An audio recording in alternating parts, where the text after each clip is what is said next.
Welcome to LOA Today.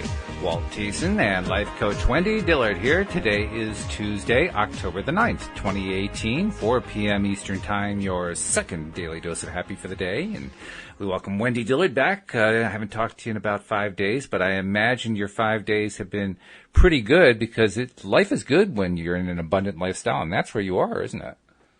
Absolutely. That is where I am. It's a great place to be. Actually, I think that's where we all are.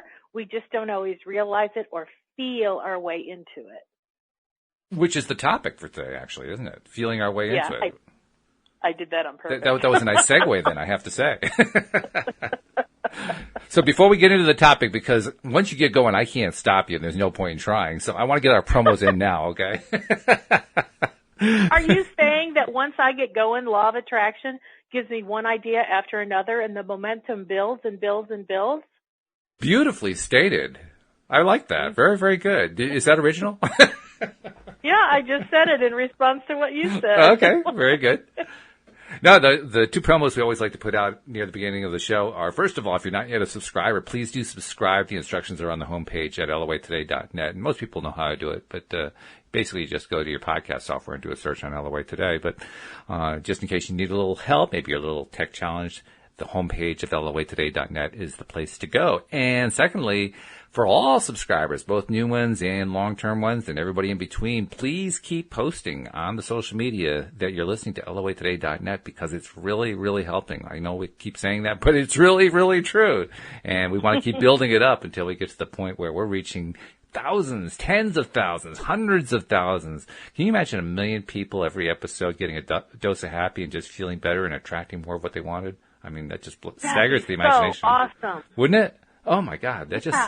Oh, I get chills whenever I think about it. So that's where we're trying to get to, folks. And with your help, we're going to get there. So those are our two messages. And now I turn it over to our co-host, Wendy, and I'll probably just sit back and relax for a while because she just goes. Hey, well, you are not off the hook. I require that you be a part of this conversation. Oh, all right, all right. Well, I'll put in an occasional and a yeah, oh, yeah, sure. No laziness on your part. I think I'm going to purposely take moments to stop and ask you a question. And so what is it that you heard? Or how would you summarize what I said or something? Oh, God, this is like the teacher saying there will be a quiz. Exactly. No taking naps during this show. That's right.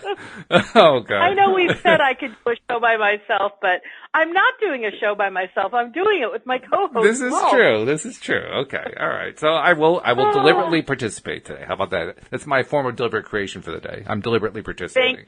Thank you.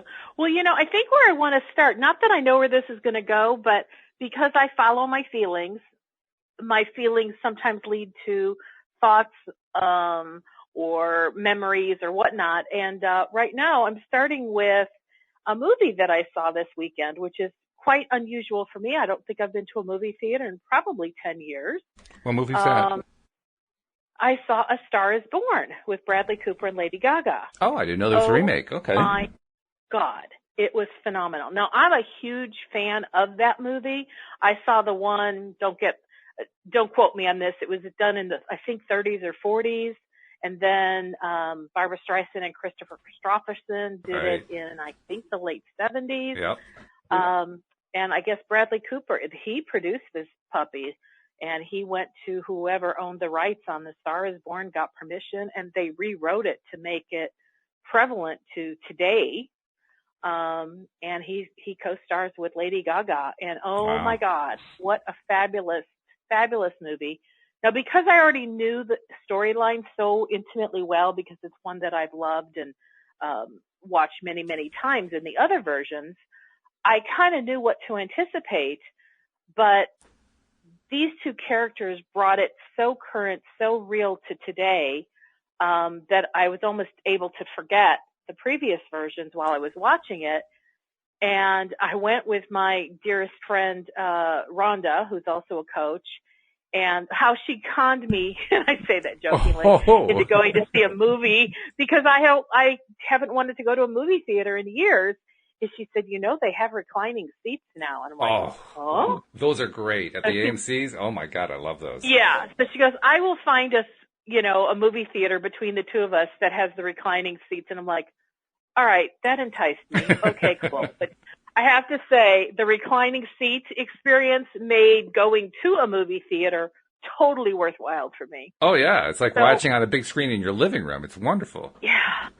So as she and I are reclined in our seats, watching it, there was one feeling. I was just inundated with emotion. And it's so well written, so well acted. The storyline is awesome to begin with.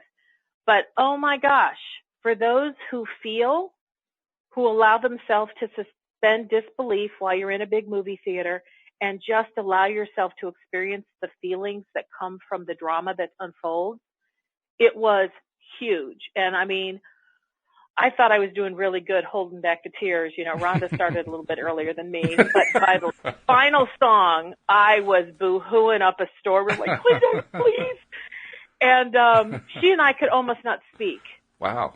And which is really unusual for the two of us because we always have lots to say. Oh, that's funny. But I said, this is why we plan to have a meal afterwards, so we can decompress and we can download and, talk about it. And, oh my goodness, we really just talked about how we felt, what we felt throughout the movie. And some of the feelings we felt because it was the actors on the screen, but she and I were both experiencing like a global conscious awareness of how individuals on our planet are handling certain types of things and yet not. Like what? What are you talking about exactly? Can you be specific? Maybe you can't. I don't know. Yeah, I think I can. So basically, the movie, if you've never seen it, is about, an entertainer. Bradley Cooper plays an entertainer. He's kind of a rock star. He has a huge following, plays in front of huge stadiums.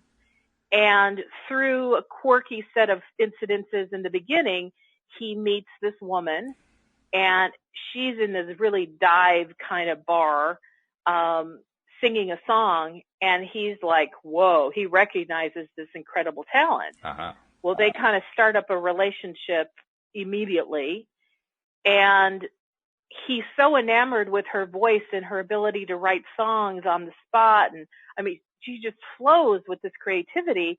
He pulled her onto his stage in front of this stadium and kind of introduced her. And she's like, no, don't do this to me.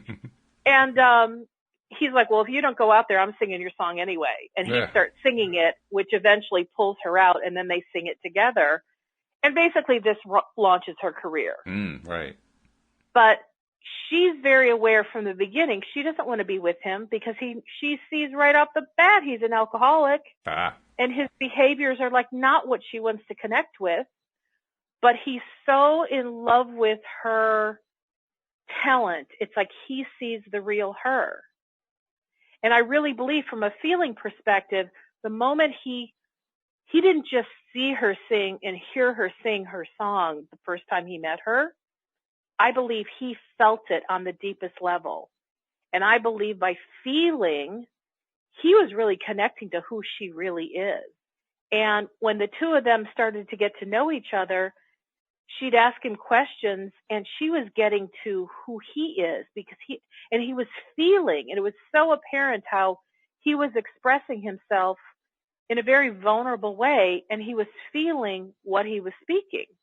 And I couldn't help watch it as, now knowing who I am, I can't not see this movie through the lens of law of attraction. It's like, I even tried at one point to turn that off because it felt almost like it was getting in my way, but it was like, I can't not, because who I've evolved to become is a woman who lives the law of attraction.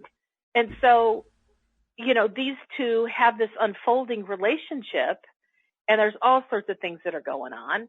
And I don't want to give away the end of the movie for those who haven't seen it yet, but the feelings that this man is experiencing and acting out through alcoholism and cocaine, he's sniffing. I think maybe it's heroin.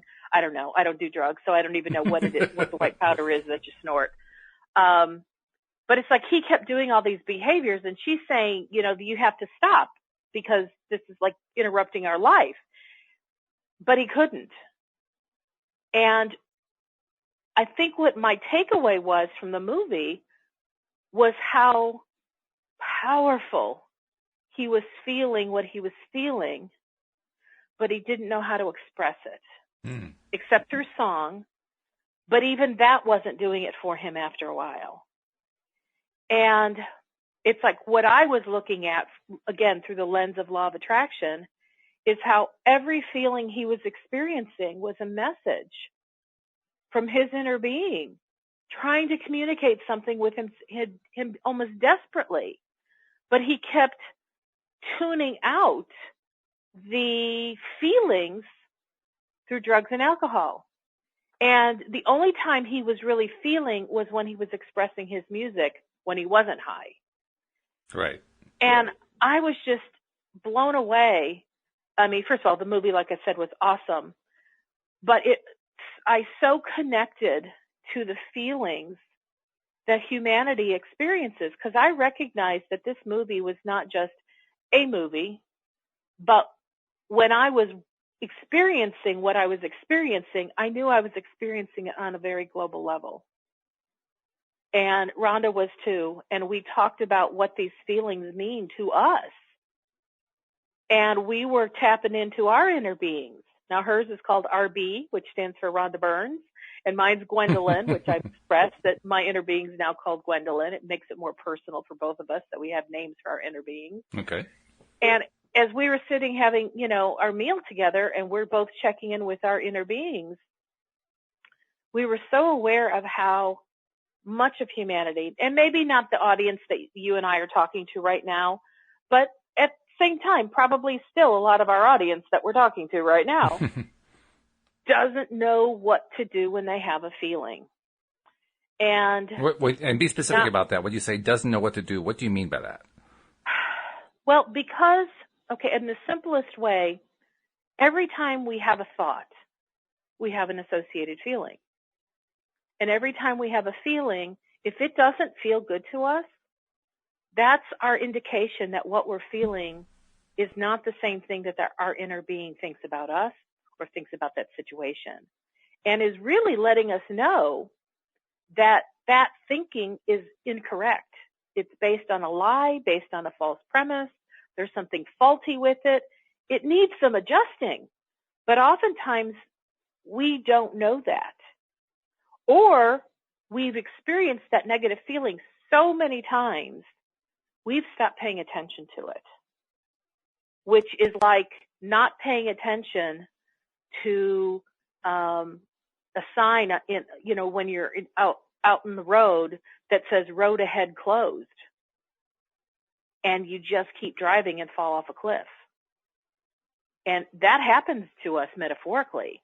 When there is something going on in our life that doesn't feel good, but we either don't know what to do with it, or ignore it, or it's too scary to actually experience, so we shove it down and deny it, we are missing out on these really crucial, vital messages that our inner being is wanting to speak to us in order for our life to be one of joy and pleasure.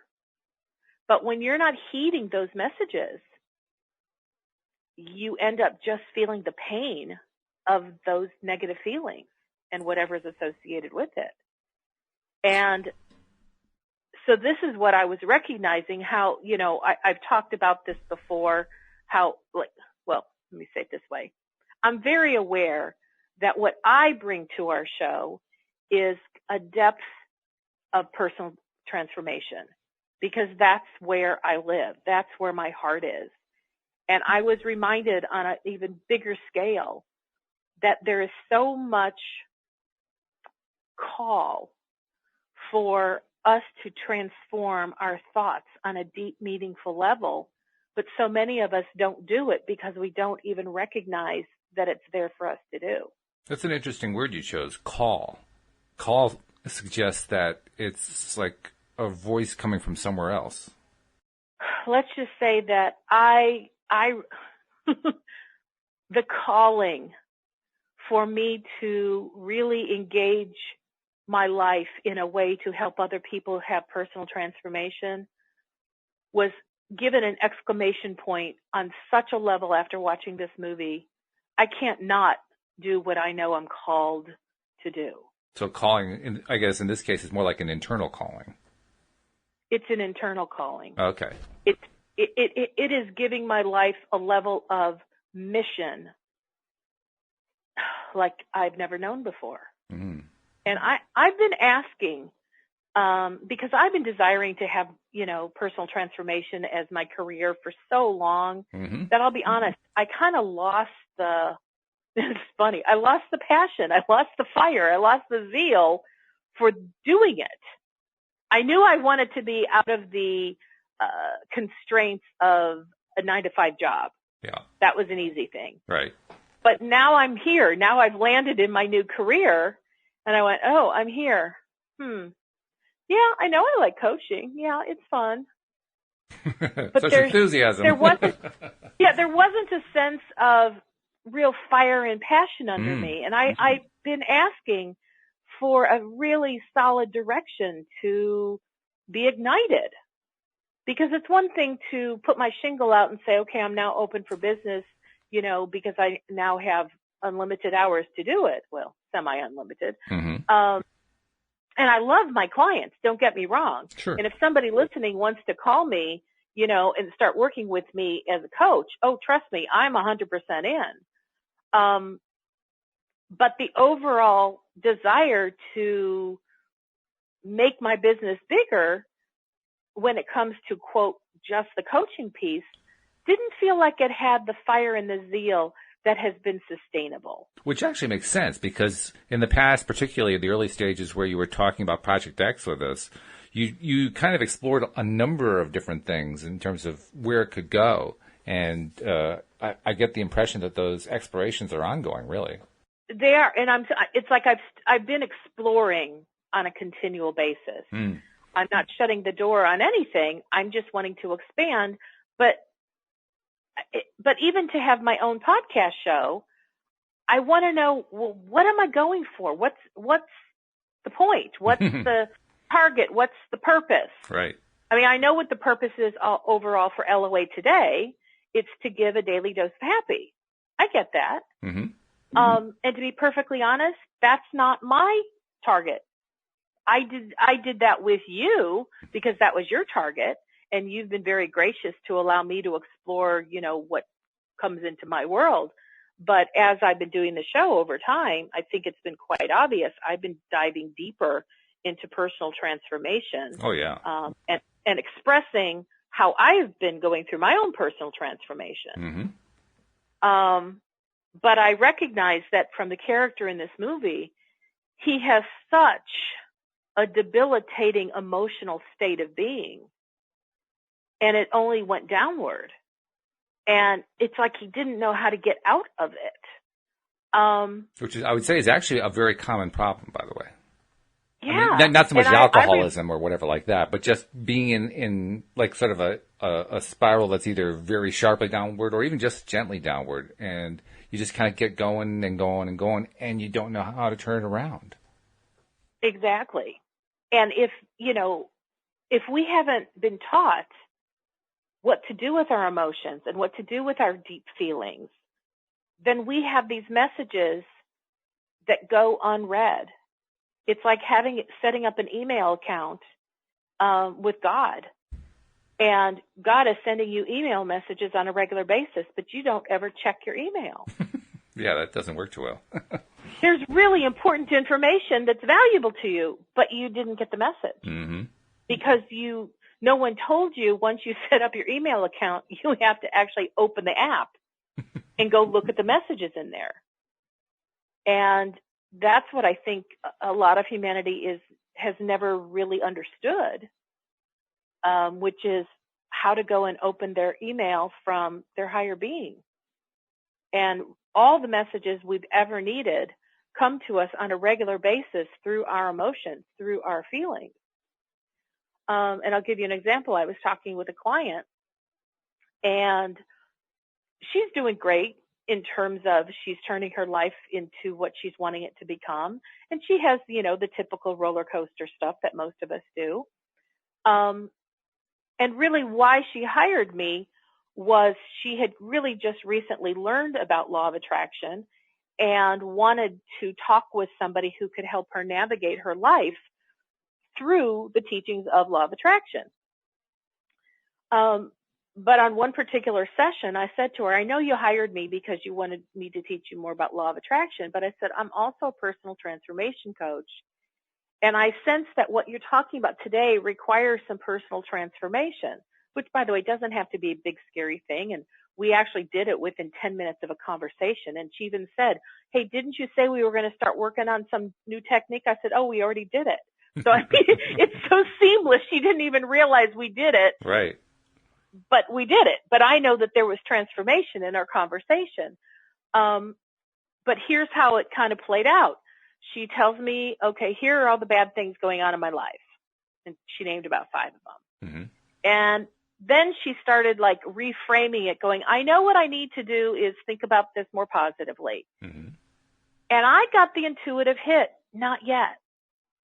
Like, yes, there's a good practice in wanting to recognize you're talking negatively and you want to pivot and you want to turn it into a more positive conversation. I get that. And of course, that's a huge part of law of attraction. But I said to her, here's where, because I was getting all sorts of guidance on her behalf. I said, here's where I think it's appropriate to do a little piece of personal transformation. Because I said, you're feeling these feelings of overwhelm and anxiety and frustration, you're angry. But I said, if you just go, yeah, that's there, whatever, and now I got to think positive, things are working out for me. I said, you're leaving a bunch of messages on the table.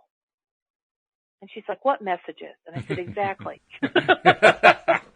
Because this was a new concept. I mean, she didn't hire me for the personal transformation. Well, I believe she did. That's just not what her conscious awareness was when she hired me. Right. And I said, okay, let's get into the feelings. So I had her kind of reiterate some of, quote, the negative stuff and the negative circumstances. But then I said, and how do you feel about that? And you know what? That is something I go through with multiple clients. They want to tell me about it. Oh, yeah. They want to tell me about the feeling. And they'll say, well, it's like blah, blah, blah. I said, no, we can't use the word like. Because when you use the word like, you're actually separating yourself from the feeling. Well, how does this feel? Well, it's like, when you go on a expedition, and no, not like, because that tells me they're in their head. They're not feeling. So I don't even know how many times I said, and how does it feel? And that was not an easy thing for her to get to. Mm. And that this is really the point of the conversation I'm wanting to have today, Walt, is so many of us don't even know how to really recognize a feeling, an emotional feeling, because we've habitually bypassed it by talking about it through all sorts of metaphors. And especially, have you ever paid attention to how often the word like is in all the time vocabulary these days? Not just these days, ever since I can remember. I mean, when I remember kids in school, when I was in elementary school, like was out every third or fourth word out of their mouth, so it was just prevalent. And I honestly don't remember it that far back. I know when the Valley Girl conversation started happening way back, I think in the 80s, the word like, that's when I started noticing it creeping in. But now I'm so aware of how people have the word like, and it almost makes sense. It's as though instead of using alcohol, food, shopping, or other things to anesthetize themselves and separate themselves from their feelings, we're using the word like to separate ourselves from our feelings. Quite effectively, too. Because when my client was saying, well, it's like such and such, I'm like, no, what does it feel like? And then she'd say, what is it we're talking about? And I'm like, exactly. I can't tell you how often that happens. They lose track of it because they're doing everything they can to slip around and not actually find the feeling. So I repeated, okay, here's where we landed. This is the issue on the table. Tell me how that feels. And so, there was a word or two: frustrated, angry. Tell me more about frustrated. Okay. And then she was able to come up with something else, and she's like, sad. And now I really felt it with her. I was really tapped into her, and I could feel the sadness. And I could sense that sadness was really uncomfortable for her to actually sit in for even 1 second. Mm-hmm. And then she went, it's like, boom. And when Slip a person back says out again. Yeah. it's like, they've gone back in their head. Mm-hmm. They're not in their feelings. And so here's a tip or trick. It works for most, not everybody, but most. To get her in her feelings, I said, look at your left wrist.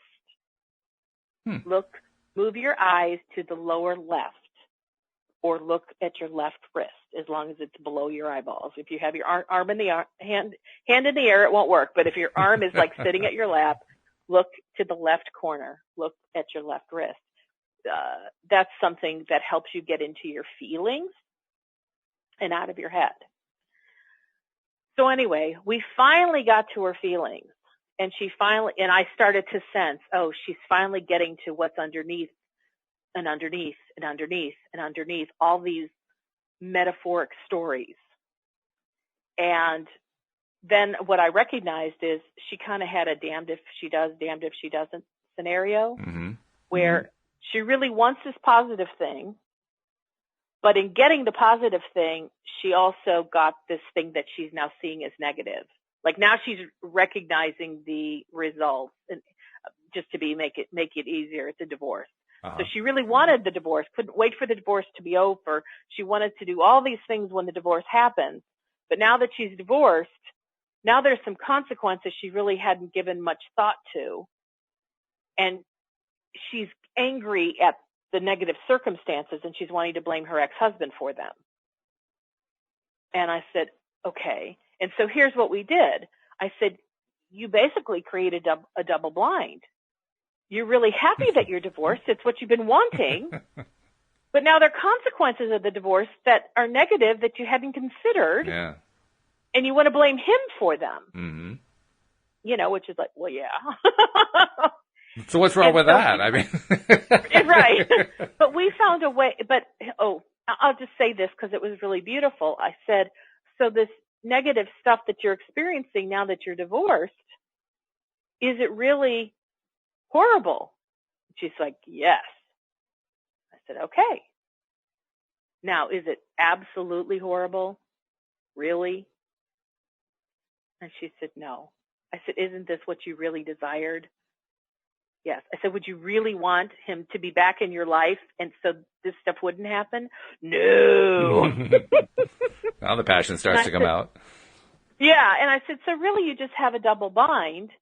And every time the negative stuff happened and the feelings were coming up, she was glossing over them by trying to get back into her law of attraction, think positively. But she missed all the messages. And so the message was, first of all, that she had this double bind. She didn't know that. Then there were other messages, that she realized really weren't true, such as that she felt like without her husband, she couldn't handle the things that were showing up in her world. And I said, is that true? Can you really not handle that? Like, no, that's not true. I am handling it. And tying that back to the original concept that these are messages coming from the inner being, it's not that the inner being is misleading her, it's that her conscious physical side is misleading herself and her inner being is pointing it out to her. Yeah, and her inner being is wanting her to be aware. You are fully equipped to handle all of these things. Mm-hmm. But she was being angry at her ex that now she had to deal with them. She felt like he left her holding the bag. And I said, did he really leave you holding the bag? And at first she said yes. And then there's something magical about the word absolutely. I said, are you absolutely certain he left you holding the bag and you can't handle it? She went, no, that's not true. And I said, now let's move towards what is true. What do you really know? And that's when the messages started to come out. The message really is she has more than enough resources to handle everything that's in her new life. And that she can handle whatever comes to her. And that her inner being is her greatest ally. And her inner being already has paved the way for everything that's going to happen going forward to make it something she can manage and handle. But she didn't know that before. She wasn't aware of it before because she was glossing over that beautiful message of how well her life is because she had negative feelings, because the negative feelings were tied to old thoughts that she had not addressed. She hadn't challenged the thoughts. And that is what we do a lot. And that's how we end up living a messy, uncomfortable, unhappy life, is because we haven't challenged the thoughts that are associated with the feeling. Because when we challenge the thoughts, when we ask questions of the thoughts, and we can find the message our inner being has been guiding us to, it truly is like the clouds part and the sun starts shining again. And it starts to feel better. And after she and I went through that little conversation, which only took us about 10 minutes, took about 20 minutes for her to get with the program, if you will, for her to like get out of her head. And finally, she like was on the same page with me and willing to follow me. And then the actual conversation to turn it around literally took less than 10 minutes. Mm. You know, and when she hit the sad feeling and I could tell, ooh, she doesn't want to stay there, I just said to her, we don't have to hang here long. We just had to go here long enough to get the information that was necessary. And then we got to where she needed to be. And then about 5 minutes later, she goes, so when are we going to do that transformation thing? Oh, okay. Because she thought it was going to be some huge exercise. I was going to give her step 1. We have to do this, step 2. And it's like, it was really nothing more than I needed for her to acknowledge the negative emotions that existed, and then for her to recognize those things really weren't true. And then lastly, to replace it with, well, what is it my inner being really wants me to know? It took us less than 10 minutes. Boom, boom, boom. This is really a theme, though, that you've carried on for quite some time in our conversations, which is that behind every negative feeling, particularly the ones we run away from, but behind every negative feeling, there's actually a positive message going on there that we just got to get to so that we know what's really going on in our lives. But we don't think of it that way, do we? We think of it that, well, if it's negative, I got to stay away from it. So, I know, it doesn't matter whether there's a positive message back there or not. I'm just not going to go there. So what I'm hearing you say is, I keep saying the same thing over and over and over.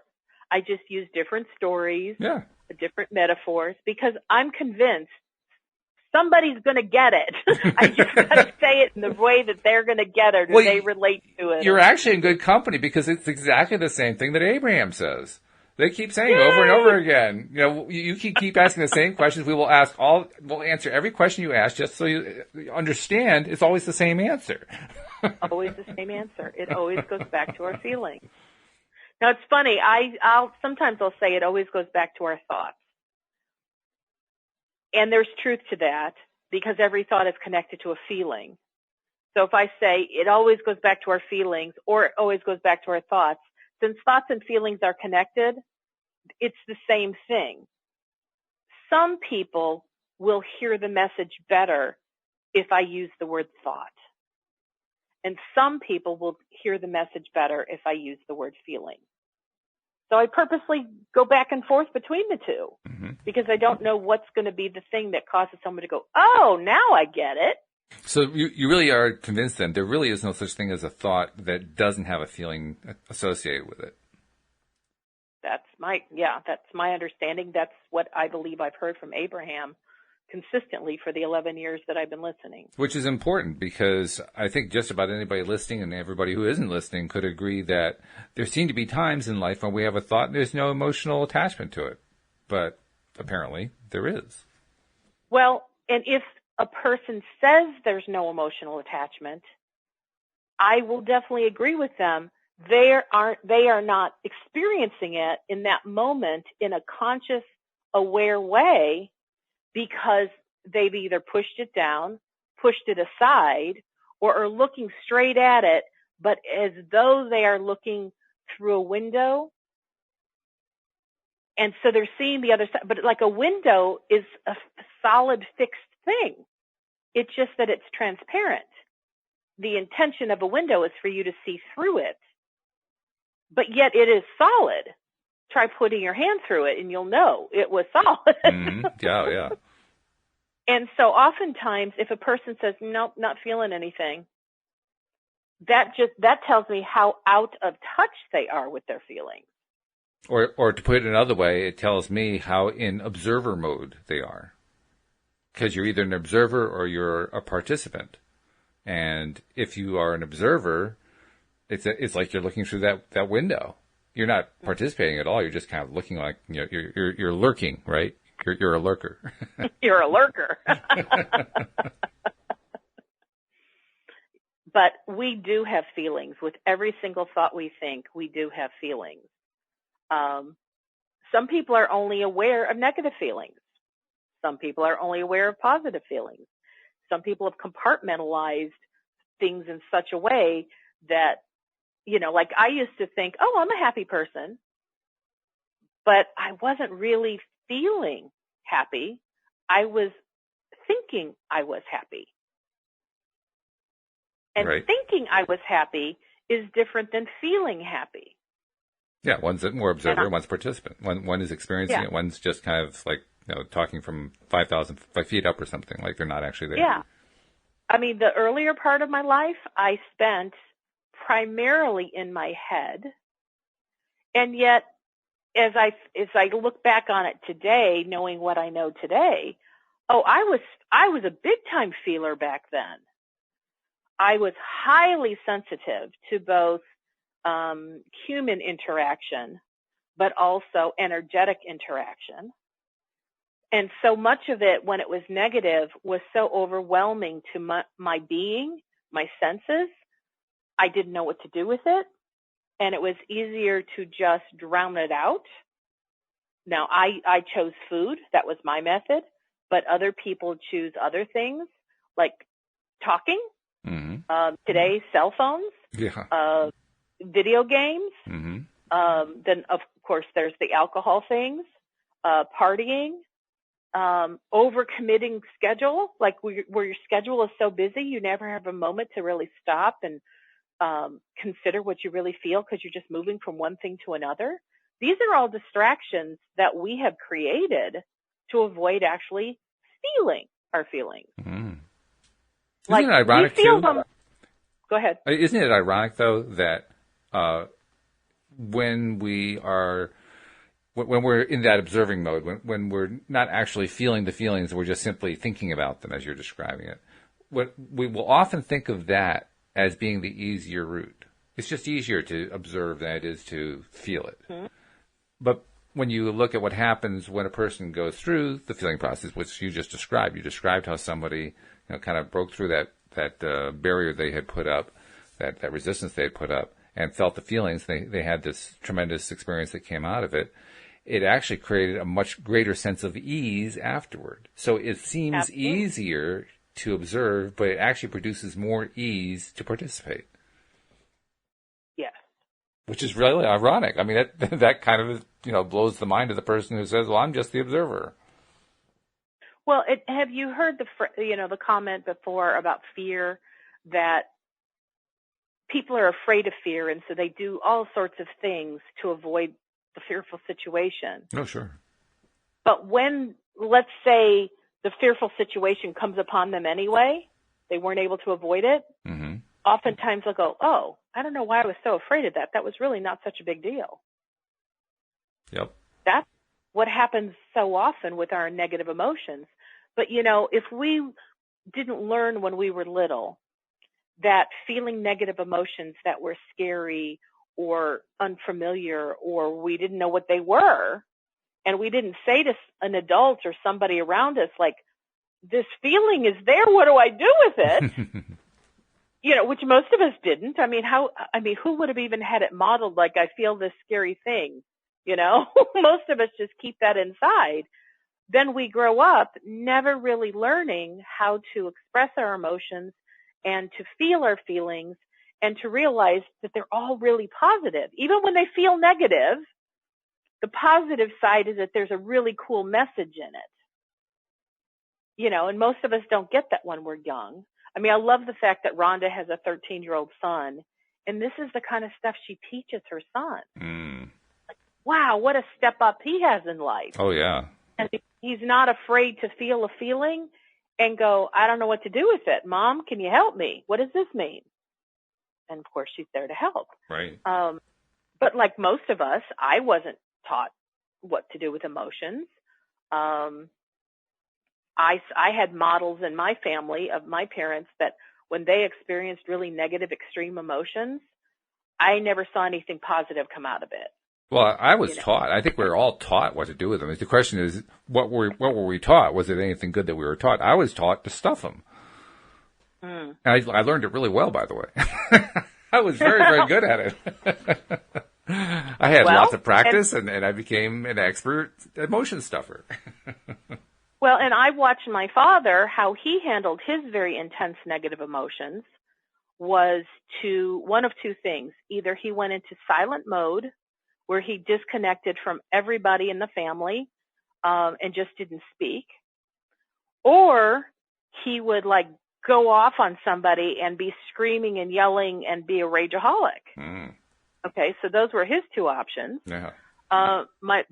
What I learned from my mother is that when she had really deep, intense feelings, she would say, I need to go be myself, go be by myself. And she'd go into her room, close the door, and lie in bed.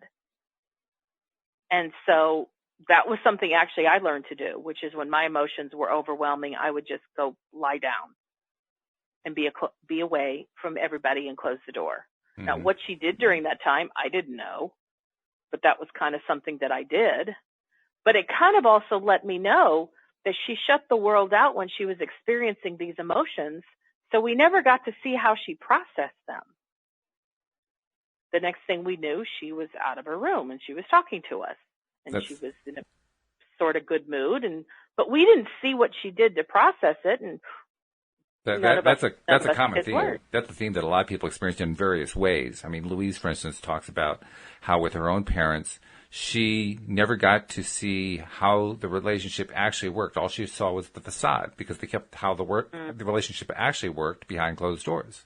So when she got to be an adult, she didn't know how to make a relationship work because she had no model to follow. The only thing she had was the facade. So she tried to follow the facade, and the facade didn't work, so the relationships kept falling apart.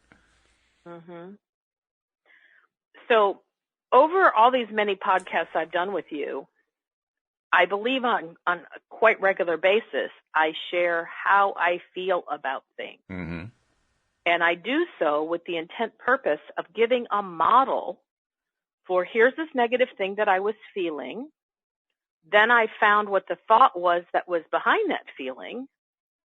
I recognized, ooh, that feeling's not even true. Right. And then I talked about how I find what is the positive feeling that my inner being is trying to say, this is your truth.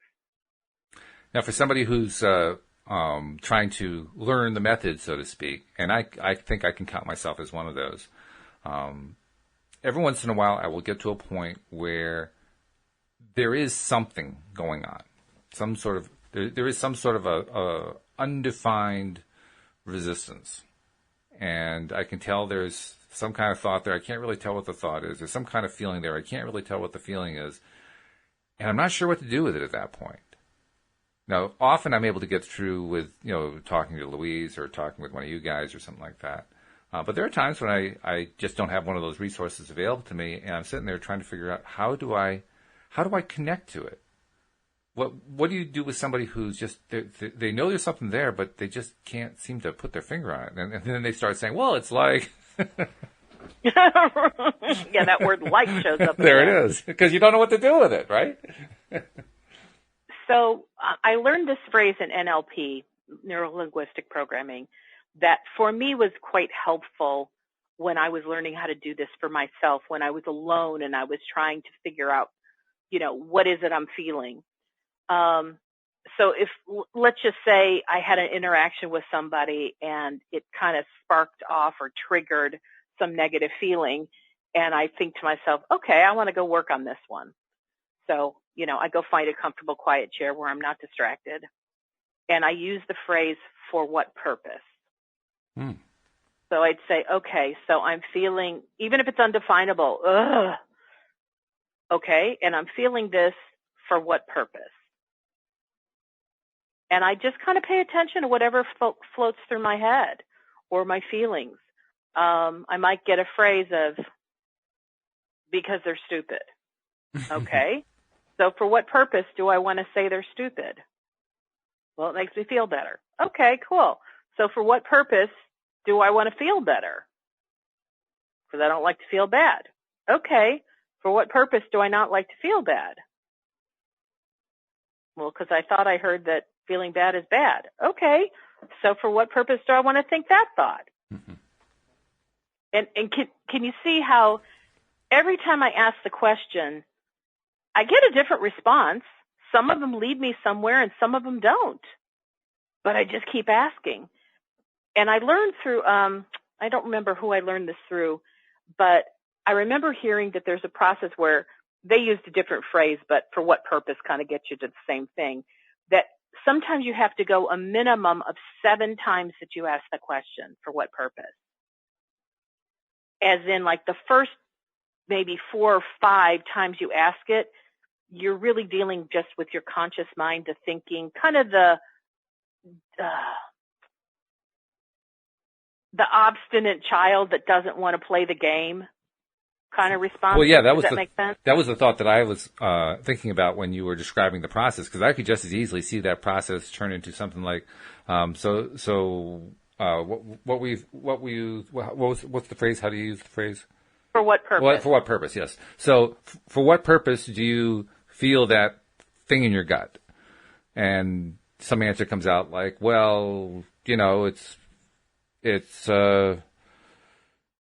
better than feeling the pain of it. So for what purpose is it? For what purpose? Yeah, for what purpose is that you don't want to feel the pain of it? Well, because it's just stuck in my gut, and so you get into a circle, right? And it becomes an endless circle at that point. That endless circle to me sounds like somebody who is resisting the process and just saying, I don't want to be in that process.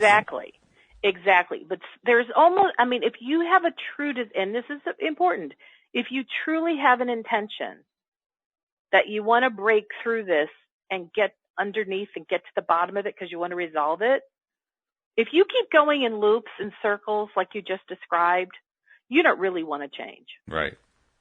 You don't really want to change. Which is a bit of an eye-opener, actually. Exactly. But then you get to, because I deal with what I would call the obstinate child. I'll go 5 levels deep of for what purpose. And now I start to feel a new emotion. Now I get really angry, like, quit asking the damn question. I don't want to hear for what purpose one more time. So I'm like, whoa, okay, Wendy, that was an interesting response. Didn't expect that. So for what purpose did you get so hot under the collar? At which point the other part of you is saying, oh, shut up, I don't want to talk to you anymore. Yeah. Well, if you truly want an answer, I promise you keep asking the same damn question over and over, you'll get a response out of yourself. You'll start to find something that is kind of like, didn't expect to see that. Or I've had this happen where I'll ask again and I burst out in tears. Does part of yourself ever challenge you to a fist fight? I'm kind of curious. Sometimes I feel like I do. But, when I burst out in tears, that's when I know I just touched the raw feeling, even if I can't identify it. Yeah, it is a breakthrough, isn't it? And then I can say, Wendy, and I'll talk to me softly. Mm-hmm. For what purpose does this hurt so bad that you feel the need to cry? And it's okay that you're crying, but what's that about? Talk to me. What's the purpose of that? What is it you're really wanting to reveal? And then it might be, I needed a hug. Oh. Really? Who didn't give you a hug? My mom. Well, what was going on? Such and such happened. I got a boo-boo and she was too busy talking on the phone and I just needed a hug. Mm-hmm. And in that moment, I'll say, oh, okay. So I wonder, when Mom didn't give you a hug, what did you decide? I decided never to trust an adult because they're never there. Well, that's interesting. That's quite a breakthrough. Well, right here there. you are, a grown adult. Is that true today? Yes, that's true today, because the little girl in me is talking. That sure feels true today. Can't trust any adult. And then I say, is it absolutely true that there's not one adult in your whole life that you've ever been able to trust? Oh, well, there have been a couple. You know, and that's the breaking me up part. That's the taking the facade that was on the outer surface and getting deeper and deeper and deeper until the real wound gets exposed. And when the real wound is exposed, when I'm doing it with myself, and I'll do this for a client as well, I get really tender and sweet and gentle and nurturing, because that's what that child desperately needed. For someone to hear her pain and acknowledge what she felt. And then once there's an acknowledgement, and like I can tell if I start breathing deeply, it's like I'm releasing all the stuff I've been penting up, that I've been holding on to for so long. And then I'll say, what do you really need? What do you need right now? And the answer might be to know that it's going to be okay. And then I might say something like, and do you know that it's going to be okay? Well, I want to. Okay. What does your inner being know? Now, here's me as the adult going, well, I know my inner being knows that everything is okay. And then I might say something like, and can you trust your inner being? Because she's been with you since before you were born, and she kind of sees the big picture. And she already knows how it's going to be okay. And if you can look in the direction of just hanging on to her, she'll guide you and lead you. And at that point, like I can tell, I don't even know if I'm working on something right now. I could be, because my feelings are very real in this moment. Really? Oh, okay. Yeah. I don't even know what it's attached to, but it's like I tapped into something. Huh. And, you know, I can say, can you just hang on to your inner being? Can you just trust your inner being? Because your inner being's not a person who has flaws. Your inner being is connected to all truth, all wisdom, all insight. And can you just hang on for the next few moments and let your inner being take you into a place that will feel safe? And I can sense myself saying, yeah, I'm willing to do that. And then once I'm in a better feeling place, then I say, now let's think about that original thing where we started, where the person that I just had the conversation with really upset me. How has that changed now? And I will say something like, yeah, that doesn't even matter anymore. I'm over it. And the truth is, I really am over it, because the entire reason that thing was triggered to begin with was not because of that exchange that you had as an adult with this person at the grocery store. That was just a triggered experience to take you back to this childhood thing when I had a boo-boo and Mom was too busy on the phone to actually pay attention to me, nurture me, and give me a hug. Once we take care of, I really needed a hug, we're good. Yeah, so that was basically the process of releasing a resistance level when you add it all up. Yeah. Yeah. And, you know, lots of times, Walt, on the show, we talk in what I would call kind of big picture language, you know, like, oh, there's resistance there. Well, what I just did is I got down to what the actual resistance was all about, what its purpose was. And so when you get down to the specifics, when the personal transformation part of it takes place, we're not talking about resistance. Little children don't know the word resistance. True. You know, and most of the time, when I deal with, when something needs to be reframed, like I just did in that illustration, most of the time it's something that's very childish.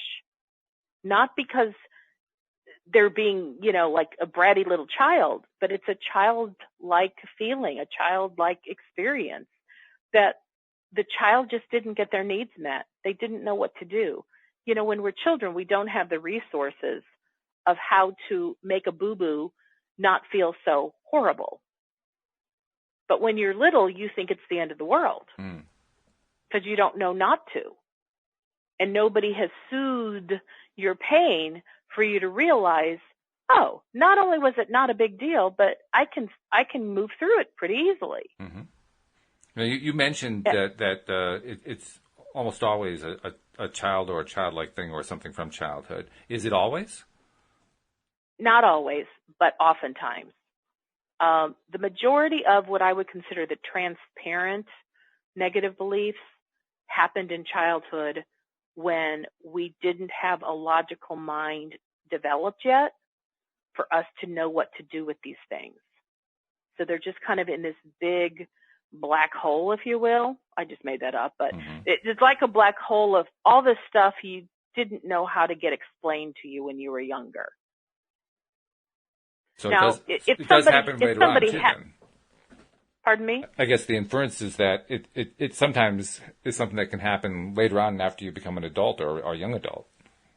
Oh, yeah. I mean, if a young guy goes into Afghanistan as a soldier and he experiencing something that's just atrocious, he comes home with PTSD, yeah. Thank you. Yeah. He doesn't have to, but he might. So that might not have been a childhood trauma that happened to him when he was 3. That was something that happened to him when he was 18 or 19. And they don't have to be severe traumas, do they? Even for an adult, I would think. No. I mean, the little metaphor that I just did was, I got a boo-boo. I wanted Mom to tell me how to handle the fact that I got a boo-boo. And Mom wasn't available to me. Now, that's not a trauma on the level of somebody going into war. No. But for a child's psyche, it is traumatic. I mean, it's all relative as to how we look at it from an adult perspective. Yeah, I think. But from a child's perspective, the question I was asking though is it for an adult? Does it have to be traumatic, or can it be a non-traumatic event that still sticks with you? It can be a non-traumatic event that still sticks with you. Like Mom didn't give me a hug. That's a non-traumatic event. Wouldn't you agree? Yeah. Okay. And yet, here I am as an adult, going into rage because somebody didn't hold the door open for me.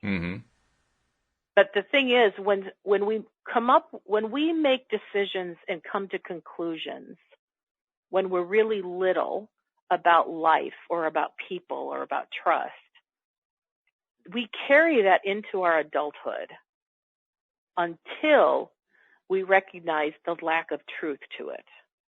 Yeah, I guess what I'm trying to ask, though, is it possible for one of those non-super traumatic events to happen and originate in adulthood and have that be the buried thing? That's what I'm trying to get at.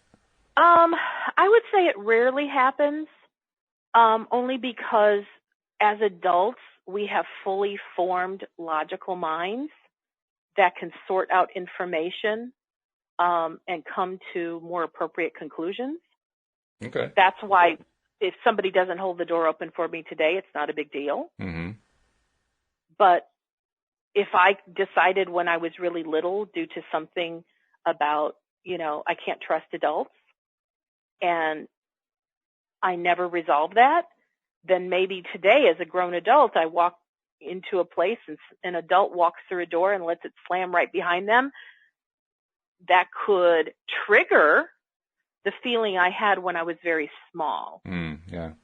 Okay. And every time I've recreated it, because that vibrational frequency is started when I was a kid, every time I recreate it, another something could get added to it, so it could become really a big deal. Yeah, it can kind of accelerate. That's true.